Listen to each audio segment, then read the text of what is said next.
The people who taught me how to decentralize men is men. Because they don't centralize women. They live their lives like life doesn't begin and end with a woman. On God, baby, men are one of my biggest sources of inspiration. They inspire me without even trying to. They just do it effortlessly. And when I say this, a lot of ladies freak out. Oh, how can you say that? You're hyping men up. I will, because they are teaching me lessons you ladies cannot afford to teach me. I came across a guy here on TikTok a couple of days ago. I think that was yesterday.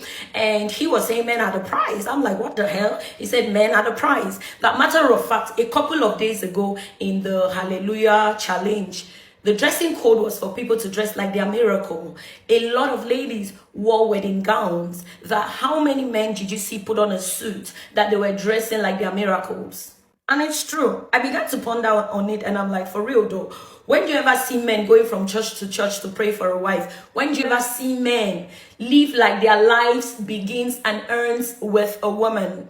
Men steady work on themselves. They work on their finances. They work on their social ladder. They keep building themselves so much they can get to have their dream girl as one of the many things that is important to them. A dream girl they can cheat on with whomever they deem fit, because they give themselves the power of resources, the power of options, the power of growth via the way they work on themselves. But some of you ladies, nah, your life begins and ends with a man. And I try to cut ladies some slacks, because historically we are built and trained to live based on what appeals to men. However, you're grown now. You can decentralize a lot of those beliefs. You can unlearn and relearn. You're an adult. Don't tell me, oh, I don't know. Nobody taught me. Who taught you, doggy? Who taught you how to live? Who taught you all these other things you know?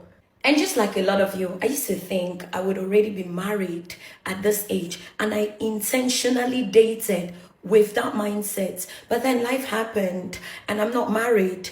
But then I'm neither dead. What does that tell me? That not being married when I thought I would be is not cancer stage 4 and my kidneys and lungs all failing at the same time. It is just me having more time on my hands to continually work on myself so much. Whenever the right person does come around, it would be someone that was worth the wait, because you only stand a chance of being with an amazing person when you're that much of a value. People no longer want to date down. People no longer want to date broke. People want to date someone that adds something to them. Get mad about it, throw a tantrum about it all day. It is what it is statistically.